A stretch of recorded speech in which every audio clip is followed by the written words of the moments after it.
Okay. Hello, everyone. Thank you very much for joining us today. This will be our last ArchiTalk for 2019, and this is the 10th ArchiTalk, so we hope that you've enjoyed the talks and the conversations after the talks. Thank you very much, Adrian, for accepting our invitation.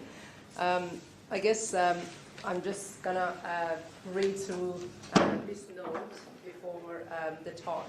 So over the past 28 years, Adrian has made a significant and sustained contribution to the profession of architecture at the state and national level. His participation in AIA juries, both as a member and chair across Australia, have maintained a high level of critical discourse and clear advocacy for the impact that quality architecture can have in our community. Adrian is a design architect in its purest form, clearly thinking... I didn't write that. Clearly thinking through drawing to translate ideas into clear communication, educated in Perth, Melbourne, Master of Architecture Research at RMIT, and Frankfurt, Stadelschule. Well, I hope I have pronounced that correctly. That's all right, that's a hard one. Yeah. Adrian's experience in practice and lecturing and his extensive travels provide him with a truly global perspective. He has specific experience in urban design, education, aged care, custodial, sport and recreation, and innovative, low-cost, sustainable housing for both public and private clients. These projects have been highly rewarded and published and continue to set benchmark for Western Australia housing. So just a little bit about Iredale, Pedersen and Hawke Architects. This practice is driven by design excellence and is passionate about how architecture can make a positive impact on people's lives and contribute to Australian communities, towns and cities. They are motivated by a belief that all people should have access to excellent, affordable design in their homes, workplaces, schools, recreational and cultural precincts, and have built a reputation for delivering projects with a focus of triple bottom line sustainable design, that is environmental, social and economical sustainability. So thank you very much. It's a real pleasure for us, Adrian, to have you here. So all yours. Great, thank you. This is all recording and all ready to go? Yes. Excellent. Thank you very much for the invitation. My history with Curtin began in about 1987 when I first started studying here as an undergrad, along with Martin Hawke and Finn Peterson, who became good friends, business partners, colleagues, travel partners, and everything sort of elsewhere. It's an interesting thing in architecture where the beginning of a collaboration evolves into a friendship rather than sometimes the other way around, where you lose a friendship through collaboration and practice. And there's a lot of good practices around internationally that have suffered significantly through that. But we're at a point now where we have a high level of regard, respect for each other. But what I'd like to look at today is how that's actually evolved. It's an interesting phenomenon where, in some ways, the practice evolves through a 5-year sort of by 5-year process. And you know, the reflection upon this is really quite an intriguing thing to do, and it's moments like this where we give talks that we like to actually, in a way, lock it in the moment in time and reflect back on how did we actually get here. Just like Talking Heads, and I don't know, Talking Heads were one of the seminal bands of our time that were experimenting, and they all came out of design school, which is a really interesting phenomenon in its own right. But what is your 5-year plan? This was something we were asked very early in our careers by Emma Williamson, who is a director at the Fulcrum Agency, previously Coda. And at that point in time, we didn't have a 5-year plan, and we still don't have a 5-year plan. And we felt pretty nervous about the fact that we didn't have one. But the first beginning on reflection is actually the undergraduate course here at Curtin University, where we were effectively taken out of our safe suburban homes and introduced into the brave new world of people such as Bill Busfield and Jeff Warren and Dick Donaldson. This was us when we first started. Yeah, my shorts are a bit small and tight, but that's all right. You know, we came full of optimism, euphoria, naivety. It was a time of a lot of optimism, euphoria, and a lot of spending, where Perth became part of a global map. And bands such as the Triffids were also becoming part of a global map through focusing very specifically on the local and the regional and trying to capture sounds that in a way embodied our experience of the everyday. But it was people such as this that we were exposed to. Peter Cook, now Crab Studio, Archigram Days, the moving, walking, talking city, through Bill Busfield. He introduced so many as an expat from Architecture Association in London and an Archigram cadet.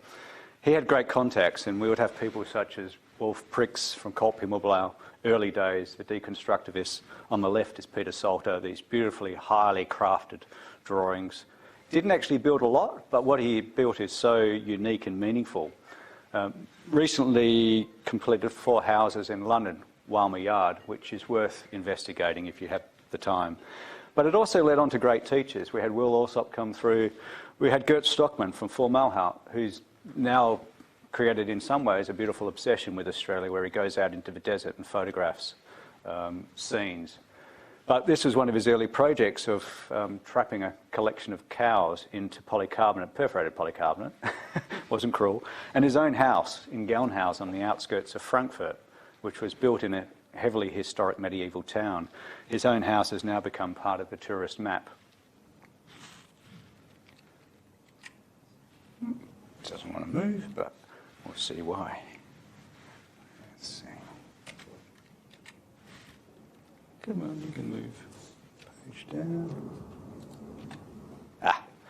And this was contrasted with Duncan Richards, local historian, professor, someone that was very close to us then and is still very close to us now. He would introduce the local. He would find examples from overseas, but he would always find examples of the local. Give many lectures, history is junk. Completely ironic in the context of Duncan. Duncan cared more for the local than anyone else I've ever met. But through that we had people such as Jean Mapp, Wallace Greenham, Frank Young, and even onto Brian Klopper. And where he would focus on someone such as Ivan Ivanov, he would also show us in the context of where those ideas may have evolved, such people as Frank Lloyd Wrights. And then also Donaldson and Warren, now with architecture, and our government architect, Jeff Warren, seminal projects that went big international, such as the Treetop Walk, and have had massive influences. Martin and Finn worked in Donaldson and Warren's office. I actually worked with Constantine and Griffiths. The sundial down at Cottesloe still remains. And his own house, a number of different projects. Anyone in the office for about a 5-year period had to work in his own house in some manner. But what he taught us, or what he taught me, was this absolute experimentation and a complete regard for the environment. This was before the word ESD did not really exist as a sort of catchphrase and commercial entity that it's become now. But we thought we were wild, and we'd start doing installations in the blue carpet level, stuff you just couldn't do now. You know, this was those days when we could get away with things. We'd recycle, we'd hang it from the ceilings, the balustrades. And on reflection, it was also interesting when we started, you know, these are all ordered in terms of IP and the H, the Iredale, the Peterson and the Hook. Up the top is when we came together in first year architecture. I was this one that was going off on the fringes of punk. Finn was already looking at the environment through the sounds of Peter Sculthorpe. And Martin was, you know, the new hip-hop of Beastie Boys. Over time that evolved and developed a bigger interest in the regional and the interpretive fusion work of a lot of Scandinavian contemporary jazz. Over Part's been a big one for Finn. Still that kind of strong sounds that capture an environment, capture a quality of place. And the classical Miles Davis for Martin. And by the time we had finished 5 years, we had our international influences. Mine was Hans Scharoun in Germany. Finn's was Cedric Price. And Martin was Mies. So we're two sort of polemics of Scharoun and Mies. And Cedric in the middle kind of binding us. But it was Peter Cook who ended up being the person that actually bound us all and still does today through post-studies, post-architecture studies in Europe, and also as much a mentor, and we catch up with him once a year at the World Architecture Festival. And our thesis projects, very indicative of where we stood at the time, and I have this belief that people actually don't change much in their belief and their approach to architecture. Even though there's 3 of us working together, and that's what actually shifts thinking. we fundamentally still remain the core people that we were as students. My project on the left was a Marine and Coastal Exploration Centre, which was this fragmented series of pieces that come together holistically, which were located in a suburban environment on the beach in a fatigued area as a way of preserving it, as a way of creating specific routes through and around the site. Finn's in the middle was an Aboriginal cultural centre, which was on the edge of the cultural centre, where we actually ended up building Yagan Square and where we're now working at the State Museum. And Martin's was a major urban intervention into Northbridge, a big grid with a series of pieces that would actually restructure and reconfigure and reanimate Northbridge, repopulate it. So that was 5 years. And then after that point, it became this sort of, this wandering, this post-architecture, post-undergrad degrees. I went to Europe, Martin went to Europe, Finn went to the bush. I wanted to go and research particular architects that I'd studied in the undergrad course. One that had only just come into my attention, which was Enric Miralles, of Miralles Pinos in those days. It's now EMBT, Benedetta Tagliabue and Enric Miralles. Miralles passed away at the age of 45 from a brain tumour, but was considered at the time a master of architecture at such a young age. And Hun Sharoon underneath some of his early works. Finn went bush. Martin went effectively to the Bartlett, straight to the Bartlett and to London in the sort of edifices of C.J. Lim and a whole bunch of other guys that were really, really experimenting with the limits of architecture. In many ways, as per what Bill Busford had been teaching as undergrads, to try and rethink the entire world effectively. And by the end of that wandering, I had a project which I'd gone on to study and develop at the Stadelschule in Frankfurt. Finn had built his first projects out in Derby, remote Aboriginal projects, working with a not-for-profit Aboriginal corporation. And Martin had his masters from the Bartlett with, once more, a very strong urban intervention. And we came back to Perth, or we came back to WA, and Finn in the middle did his low-set house, exploring themes of habitation, light themes of habitation, living outside that one does in Broome.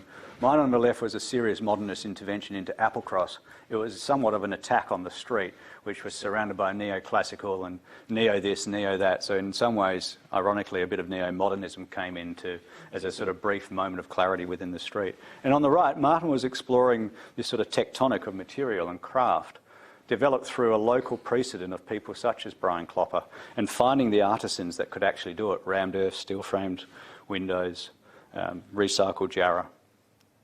And then we started practice. So we've made it to 10 years now.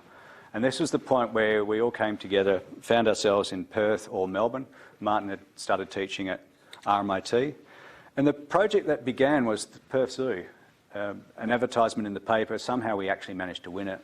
We had no confidence we would actually win the project, but suddenly we became Perth Zoo architects. And they wanted to actually, a new board came in and wanted to shift out the people that had been there previously, you know, the 6'6" Texan, and they wanted a more collaborative approach.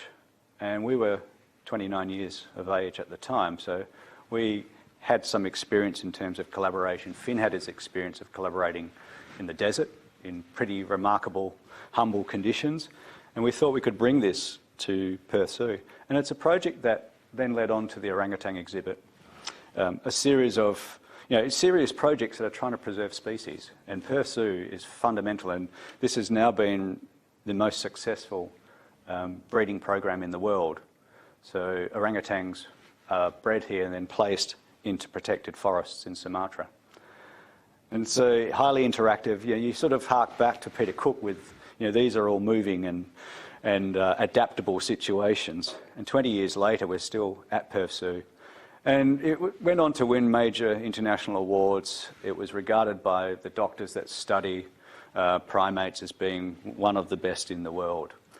But interestingly, things still go wrong, and orangutans are cheeky, crafty little things and can manage to escape at times. Not due to any fault of ours, luckily. But, this comes of experimentation. There's risk. And maintenance is a massive thing as well.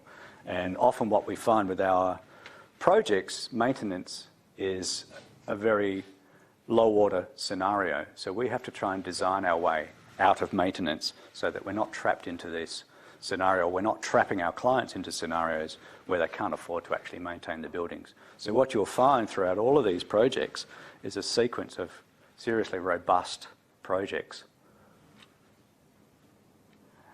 And so, like all practices, we began not just with the zoo, but a series of quite small projects, 2 different trajectories. The local trajectory, which is similar to most practices of doing alterations and additions and trying to find any project that we can. And then the desert trajectory, which was a different one that came through Finn's experience of the remote. So between the two, there's a sort of humbleness of projects. There's a somewhat of an anthropological approach with the remote work and somewhat of an archaeological approach with the investigation of our suburban and city-based projects. But in all of them, context became a critical aspiration for us in terms of how these works might still be part of a global conversation, but ultimately come back to a very local situation. And if we look at some of the comparisons of our house, the Reynolds residence in South Perth, which was literally the first renovation we did, and one can see in that the sort of lineage of context of Muralis, of Alba Alto, the Church of the Three Crosses, which incidentally is one of my favourite projects. It's the most plastered and fluid of all of Altos, where the language in plan is echoed in the language in section, but the two never actually quite meet. So it's still not pushing into that Zaha Hadid language where we're morphing surfaces in together. And there's a construction logic in that, but there's also an elemental logic in that, which is something that follows in the Reynolds residence. And by this point, we'd also built our first homes for ourselves. Mine was a series of interventions in a townhouse that was actually designed by one of my colleagues that I studied with at Curtin University, and I managed to buy it for the humble amount of $160,000, and I ended up being the closest resident to the Brisbane Hotel. But I was really sort of interested in this notion of history and how we can actually value a short-term history. The building only had a life of about 8 years by the time I came in, but there were signs of all these other existences. And when I started renovating, more and more things started to appear. Razor blades that had been siliconed inside walls, waiting for fingers to trap them, and perverse things. And I'd hear stories about how there'd been the transvestite and the prostitute living next door to each other, and they were always arguing, and one would steal the other one's goods. And so I started recycling things such as the Australia Post signs, and interwoven into this was a series of texts around the stories that I'd actually been told by other residents and the things I'd found, just as a way of trapping it in time, but also trapping sunlight and mapping sunlight as it moves through. Finn, as per that previous discussion, is experimenting with the lightness of existence, almost sort of Merkit light, but then a much more, I'd say, robustness and a much more pragmatic. It's the bush mechanic approach. The louvers on here are just made out of door frames, standard off-the-shelf door frames with crimped metal. And Martin's, his intervention is in an old warehouse of somewhere in Melbourne, on the outskirts of the city of Melbourne, plugging in a pod that defines all the space. So even within these sort of three, we're seeing those trajectories of our research and interests as students. But there's projects that always get away, and every 5 years of these increments of time, there's the projects that don't actually proceed. The ones that are really important to us at the time, and the ones that really hurt, in a way. The ones that you think, you put so much into them, and for some reason they just don't proceed. It's usually cost or something like that.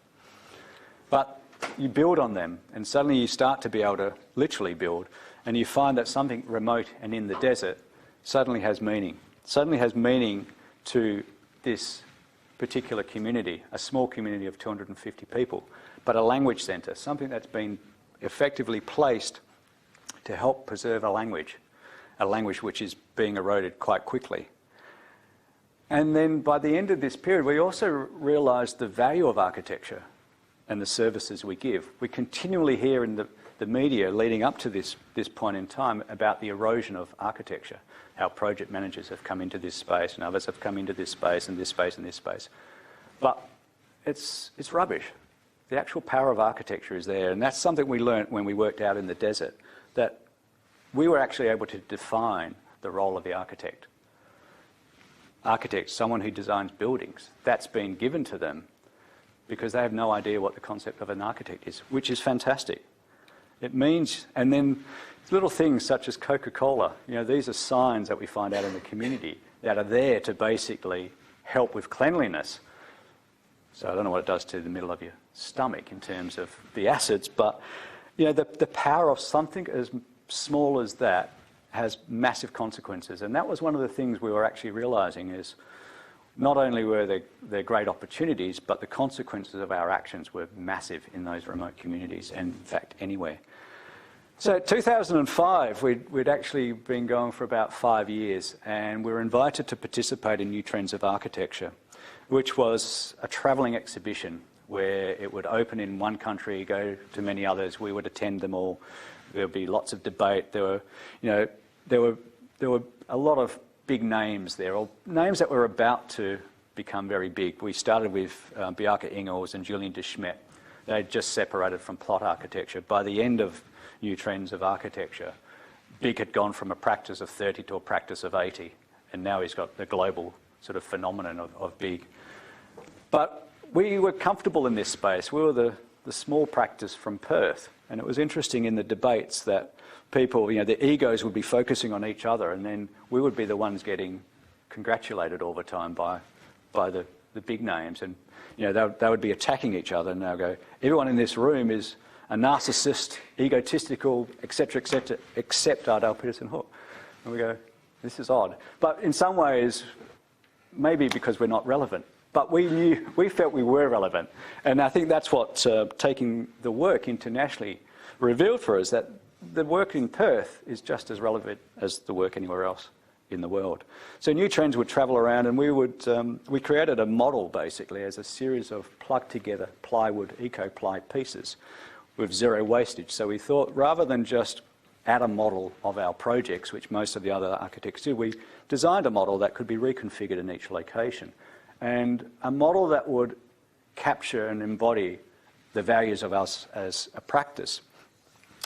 This one's in Tokyo, where we just literally instructed a couple of Japanese students that came up to us and asked if we would like some assistance to build it. We said, well, here's some criteria for you. Design it, build it. And they spent the next hour or two plugging it together. And then in Perth, we were able to curate the entire exhibition with the support of the West Australian government and Form at the time. And they had some 300 or 400 people visiting. So it was a really powerful thing for the city of Perth. But it was also a point in time when we were invited to do some postgraduate research and studies through RMIT, through Leon van Skyke as our mentor and professor.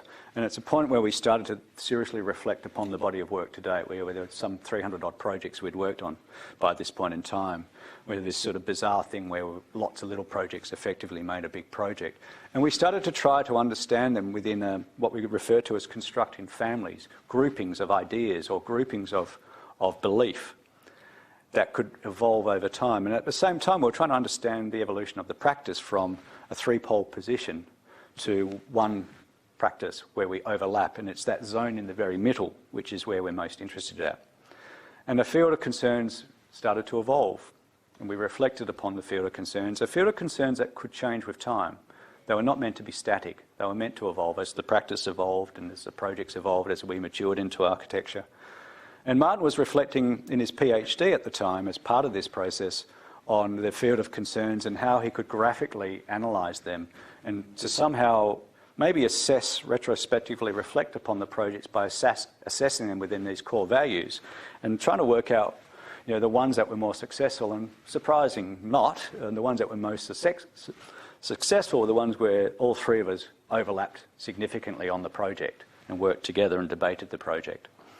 But we still have our individual approaches to, you know, and it's revealed in a way through drawing. You know, I have some 50-odd sketchbooks which, you know, started with me at university days, and just putting this talk together, there's 15 pages in a little handheld sketchbook, which, as I've been travelling around over the last few months, I've been working on them.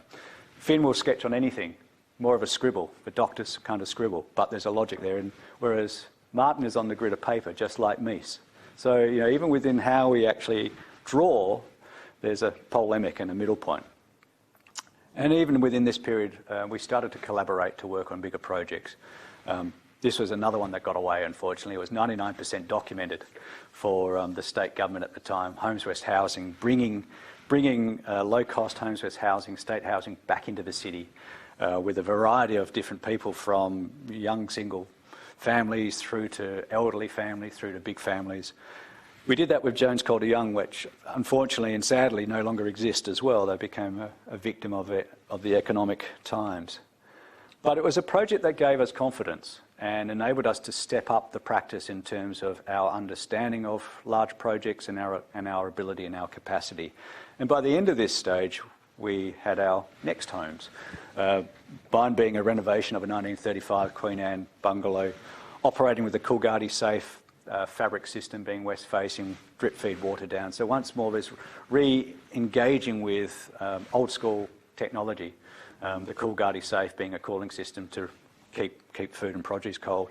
Whereas Finn's was opening up to the north, lots of glass in a sort of Corbusier domino sort of approach, then being translated into a West Australian context with the gum tree in the back. And Martin's is hidden down a laneway with effectively a laneway frontage, as a series of precast insulated concrete walls, and then the ends being developed in a different way. And then part 5, 2010 is when we really started into working collaboratively with other practices and taking this really serious and researching who to work with. And the first people that we were able to actually realise a major project with were TAG architects, Mark Spartan and Jörg Hunziker. And the context of this began maybe about 4 years before at the Architecture Awards, where a mutual respect for each other's words and drunken conversations about one day we need to find the right project to work together on. TAG at the time had the custodial experience, we had the remote experience. So we formed a team. We had developed the master plan, TAG architects had developed the brief for the government. We were all being chased by the big practices in Perth to join their team. We said no to them all. We said, let's take a risk and come together, demonstrate that by 2 small practices coming together, you'll effectively have 4 directors working on the project, plus a team of 10 people beyond that. And you're not going to be changing project architect and directors all the time. We'll offer stability, and I'm sure we'll cheap as well. So somehow we managed to pull it off. But it ended up being another seminal and important project in many ways on a global scale, but very much about being the world's first culturally responsive male and female prison, minimum, medium, maximum, on the outskirts of Derby. So this came out of tragic circumstances where Aboriginal people were being removed from their home, from their land, from their place, down to Perth to go into maximum security, where they were alienated, family couldn't visit. So the concept to begin with was to locate back in their homeland and to allow these people to actually develop the brief through a whole bunch of cultural workshops. We saw that football has been one and is still one of the major opportunities for Aboriginal people to excel in Australian society. So we placed the actual football field in the middle of the prison, and everything surrounded that and looked back into that. So it became this really healthy focus. And then a series of buildings would undulate around that, open buildings that spoke of freedom, even though they're behind a maximum security fence. So we pushed the fence to the extremity and concealed it with landscaping. The boabs you see here were all existing. Ones that we had to remove to place buildings, we then placed them down the central street of Derby as a sort of an offer and a gesture. And economically, the town of Derby really wanted this prison on the outskirts because they knew what it would do for them, and it's been highly successful for them economically. But it's been highly successful internally as well. You know, how often do you see this sort of scenario where prison officers and prisoners are coming together in a cuddle? And the idea that people can actually practice activity. They can do sport, they can do music, they learn skills. So it's the notion of engendering them with skills that will help them when they move out back into society.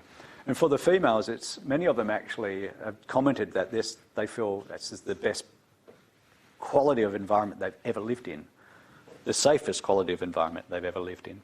And we continue to then explore other projects, entering into projects such as Kununurra Courthouse with TAG architects. There the landscape is absolutely beautiful. People go there and travel there just to visit the gorges. But it's really interesting, at ground level, there's a different phenomenon that happens, and Chicken Treat starts to surround itself in cages as a form of security, as a form of trying to repel potential violence. Whereas back in the 50s and 60s, once more, we learn the lessons of the 50s and 60s, which we often talk about as being our heroic period of architecture. You know, Allison and Peter Smithson's talk about the heroic period of architecture of the 30s in Europe. We talk about it in the 50s and 60s when modernism finally came to Perth. Like modernism that transported from Europe and from Germany via the people escaping Nazism to America and California, it adapted as it adapted here. And this is a beautiful example on the right-hand side, an elevated building, which was completely elevated before. They've infilled over time, but then it wraps down on the east and west as a protection. The little skirt that comes out of metal allows ventilation up and then out the top. So it's this self-ventilated, self-shading approach. And we took that approach to a major courthouse building as well. But at the same time, we were very interested in how, once more, we could find a culturally responsive solution to custodial and courthouse, that the machine of that, and try and find this sort of way of traditional law and Western law coming together.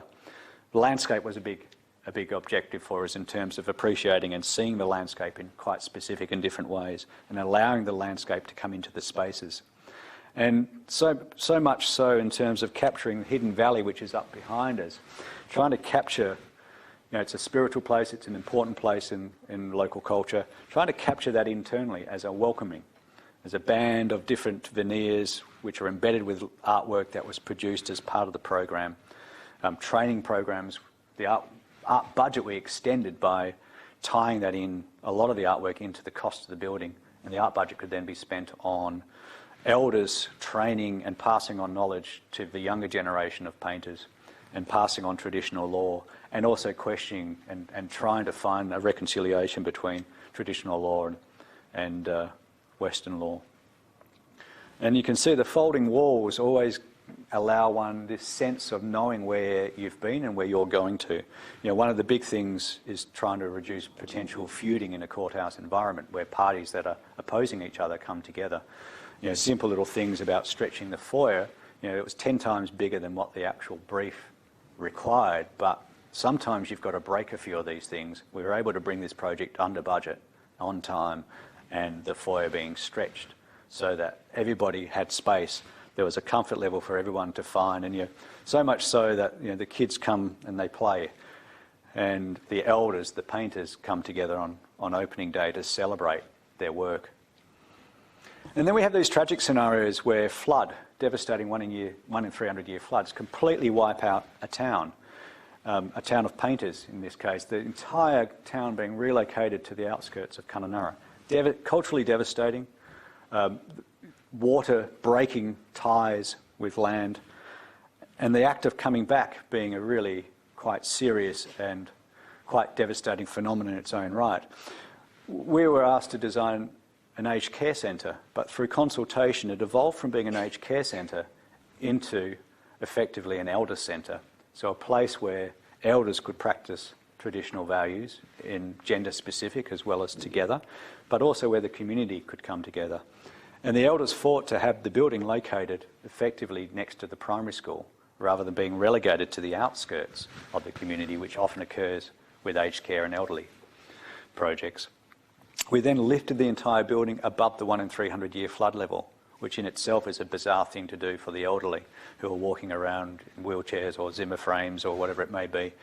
But we were able to demonstrate that by doing this we could create a safe environment with lots of exterior space of different qualities, but they could also then walk down and ramp down and enjoy a garden and walk in shaded environments that are now heavily vegetated.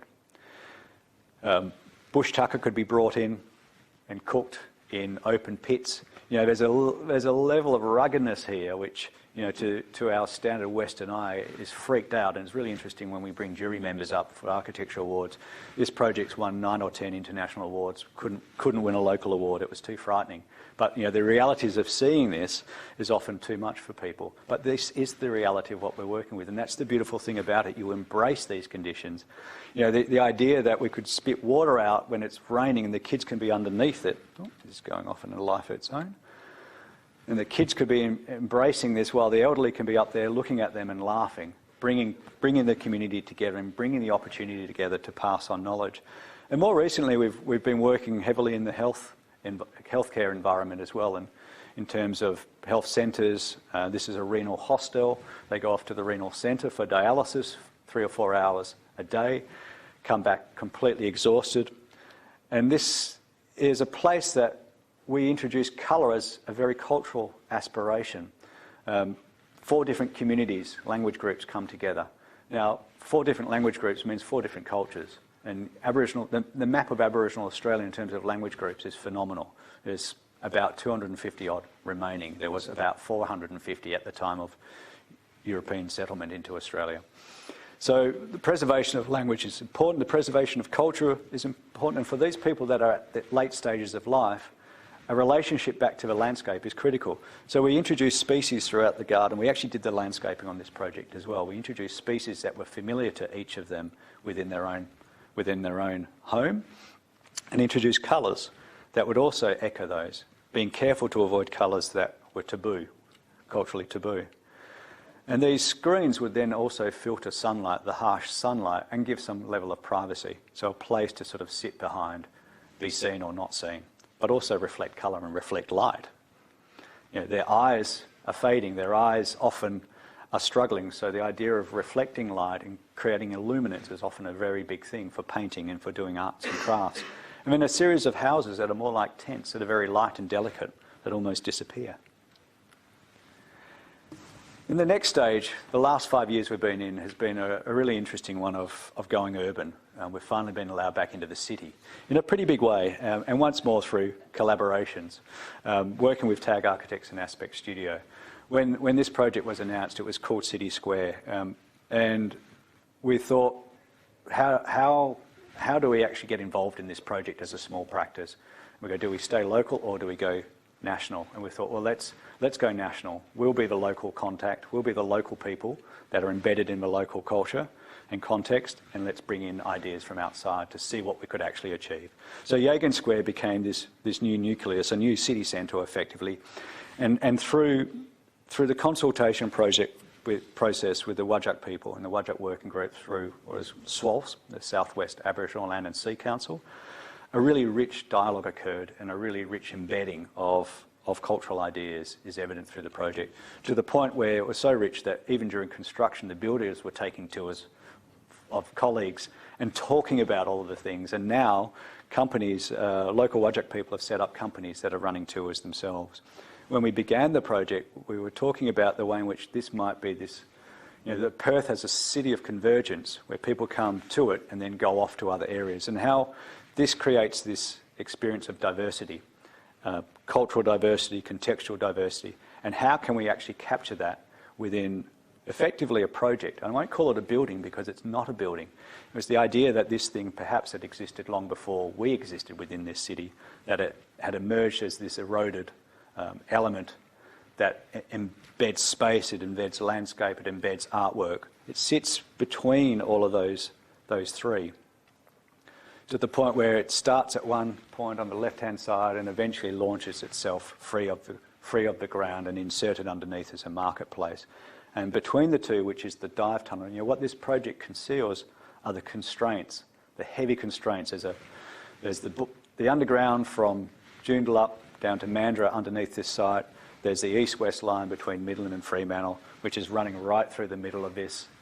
These things could be seen as massive constraints, but they were opportunities. And this is a great thing for you to learn in architecture, that there's lots of parameters that help guide architecture. And we were guided by a lot of these, but they don't become a restricting element. You turn them, you transform them into great opportunities. Materially, it was all about the idea of strata. Stone, all the stone came from the Noongar region, capturing the 14 kind of Noongar nations in the digital tower. The only part that caps it off is the idea of a core 10 steel, which reflects more about Western Australia and the economy and the culture of Western Australia. And a canopy that is this fluid object hovering that filters light as though one is down below water, but it's an embodiment of the lake system that used to exist on the site, which was a major source of ceremony, hunting, and celebration for the Whadjuk people.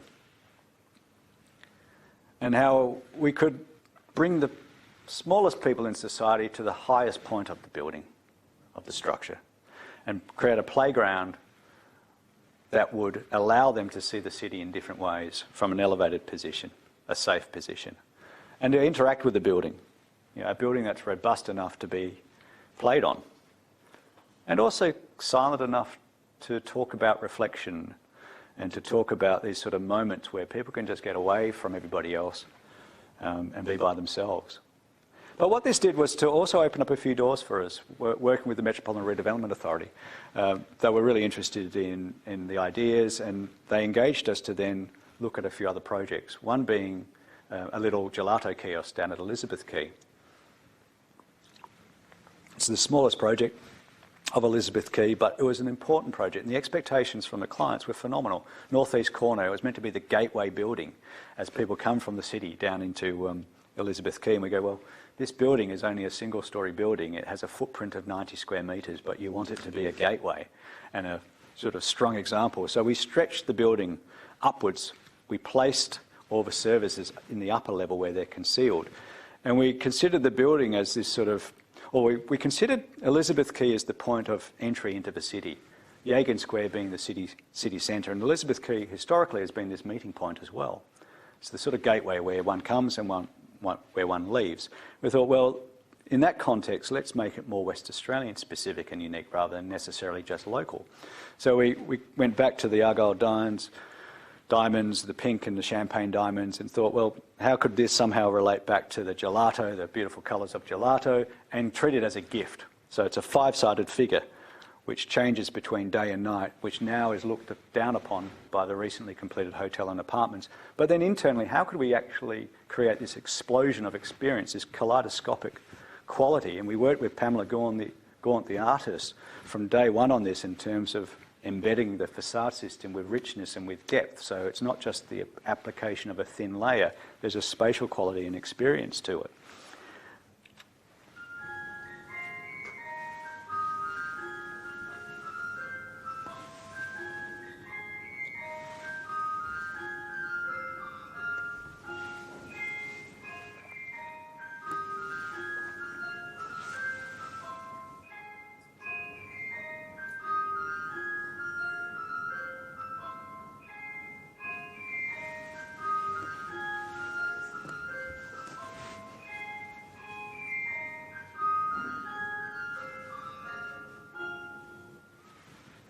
So we were intrigued by its daytime existence, its nighttime existence, and the manner in which this particular gelato kiosk had to operate every day of the year.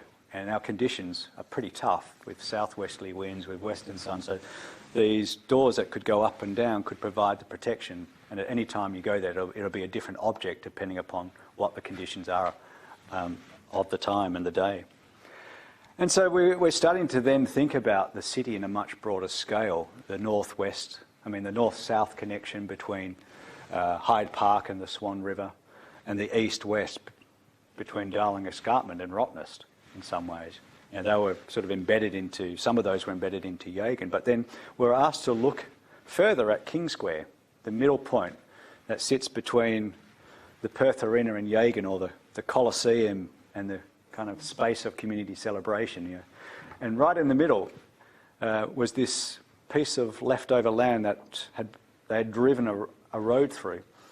Plan E had started looking at it, and then the MRA came to us and said, look, we really believe we need more out of this project because it's such an important project. And it ended up being the first project to link Northbridge and the city long before Yagan Square was open. This was open about 5 or 6 months before. So ceremonially, it was a really important project. And they wanted us to unpack the cultural work we'd done on Yagan Square to see what, if any, of that should then apply and shift across further west to King Square. So we had Paul Carter come back in, who was involved in what was called the creative template, a body of ideas, creative ideas that capture history and time for Yagan Square, and we started working together then with the Whadjuk people again. And as it evolved, it became more of this sort of centre of the notion of a series of islands and this pipe that doesn't carry water, that talks about the potential of water, that links together all of the various islands of space, and the road that runs through it is downplayed. A series of contours of dried up lakes. So once more, this was part of a dried up lake. And once more, it became a really important project for the city, the first linking within 100 odd years. But separate to this are the smaller projects, government projects on government budgets, primary school projects. This is a little project for Highgate Primary School, which is a really, really interesting school in that it's one of the true city schools or urban schools. We started off with this notion of scale. There's over 55 different nationalities go to this school, as well as they run a rapid intensive English course for people that come from outside. And school can be a pretty difficult environment. It can be challenging for everyone and anyone at any time.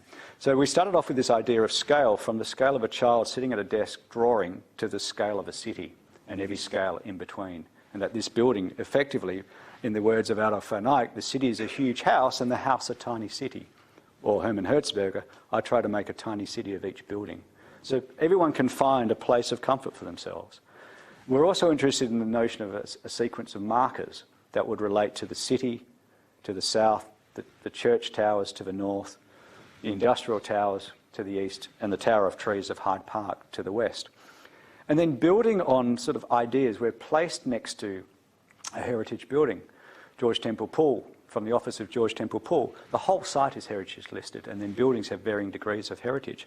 How we could at least maintain this sort of quality of seeing this building and not concealing it, and then focusing and maintaining this great view down to the city. In fact, creating a gateway, a new entryway for the school that never existed, and then creating this place of celebration, effectively outdoor learning spaces that by grouping veranda spaces together, we could create this additional room outside where the teachers actually use this for drinks on a Friday night.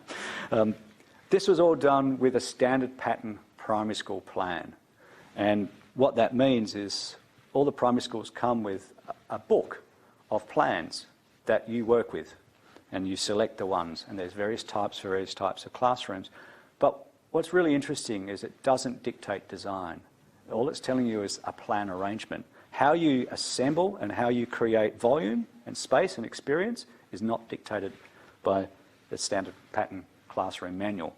So we were finding things within the local context of the school, this idea of section and how one kid might be able to see up and see where they're going next from being pre-primary up to a primary school class, of corner stores and how we might create this strong civic sort of presence, the idea of a podium of limestone and a band that wraps around, and how we might reintroduce that. And then the oddity of the smaller scale buildings and how we can start to introduce this as somewhat of a strange foreign quality. And working with brickwork, 3 different bricks blended to try and capture the texture of the heritage building next to it. And then internally, how we can actually use the building as an education mechanism, tracking winter sun, the solstice, morning, lunch and afternoon, tracking the day of school commencement and the day of school ending. But doing this through something that creates a really positive connection back to the street. And these then create spaces that the teachers can start to populate and inhabit in their own way and personalise the spaces. And a space in between, once more, what would otherwise be a 3-metre wide veranda, by grouping them together, we create this performance space. And a space where a series of circles offer ways of actually inhabiting it. Light comes down in a sort of halo of circle. So it's this sort of idea of how we might facilitate school and work with the notion of brick as plinths, as seats, not just buying off-the-shelf things, creating a textured brick here by painting it to increase light. Lights up here that are on the cardinal points, so the teachers can start to talk about orientation and use architecture as a mechanism. And this all has its precedent as well. You know, the work of Sanatsula Town Hall by Alva Aalto, a very civic building in a landscape forest environment. Or the work of Bolus Wilson, where the stitching together of a historic townscape, they also create this new laneway, this new alleyway, which they then further repeated in a very modest brick building of an office building. So the idea that architecture can offer you so much more than what the brief is necessarily indicating. And then the idea of a large home for kids from the country, a recently completed project where kids come from the country where they can no longer further their education because they're exceptional in certain areas, coming to Perth, grouped together. The building then sits at the chain of what is their residential accommodation, and our building effectively sits between the city and the sea and a bit of bush, a bit of remnant forest. And something that then wraps around a tree that's been part of a streetscape and part of a local community for about 60 odd years. And then a gesture which then pushes out, offering a sort of reference back to where the kids have come from, of the water tanks, that eventually breaks free of the ground, offering views back to the ocean and views back to the city, and then wraps around on the northern side to embrace a building that's already there and create a courtyard with a private, sheltered, protected courtyard, and a bit of artwork by John Tarry. And the landscape, working with Gary Aposmus as well.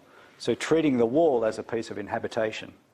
And all of this evolved out of the pragmatics of a reception desk, a tree, an existing building, a sloping site, and this notion that from this reception desk, they need to be able to have this view corridor back to seeing people who are coming and going, out to the courtyard, out into the recreation area, out to the study area, into the dining room. You know, that places a really interesting sort of pressure on that. But it generates a project.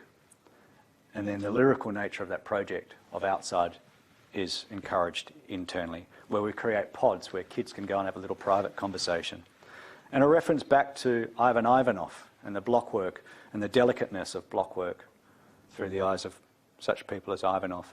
And our own references of wrapping around trees, of our unbuilt dual cave park, of Ferlingen Gurgel in Berlin, of Finlandia Hall of Aalto, of Pietila and Pietila Dipoli in Helsinki. You know, there's always this international and a local reference for us.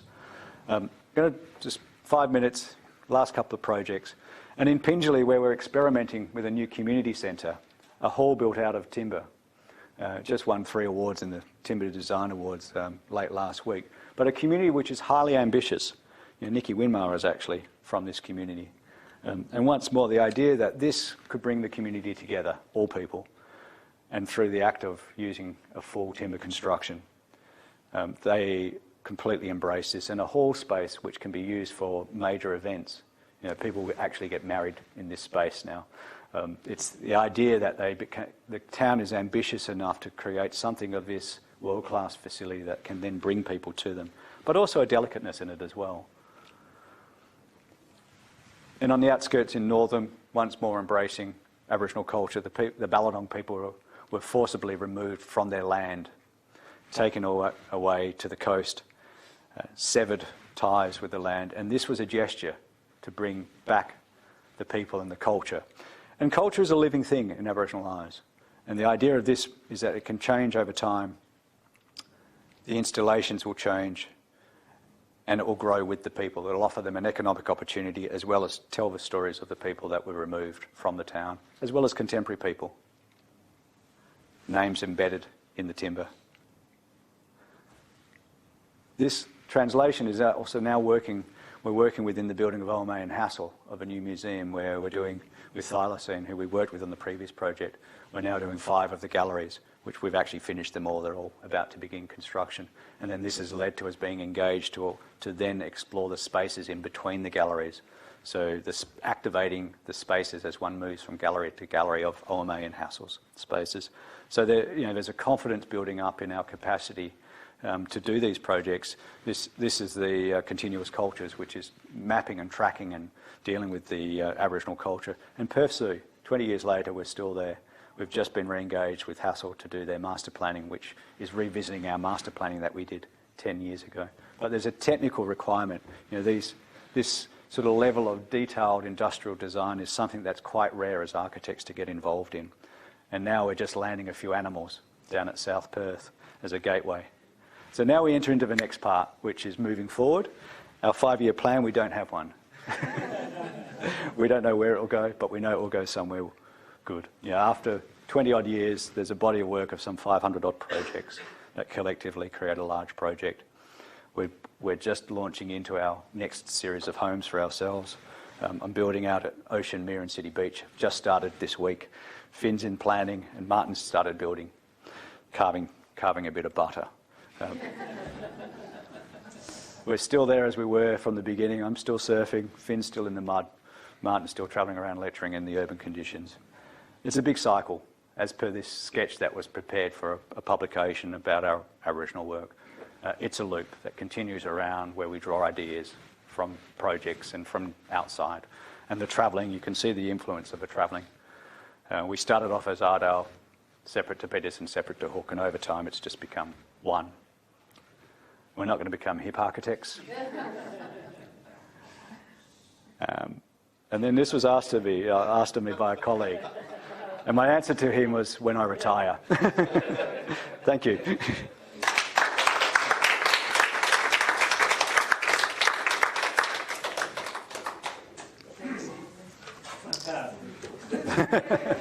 Any questions, by the way? I've exhausted everybody. That's great. Thank you. Any questions from the students? We've got a few students here. We've got more lecturers, I think, than students. That's our fault. We need to do better. To give them the opportunity to appreciate it. It's likely this is recorded, so we have access to that. But thanks, Adrian. This is a great journey that you have picked today. And it's amazing how the three of you work together, having different souls, effectively. But how this integration of time. Maybe you want to speak a bit about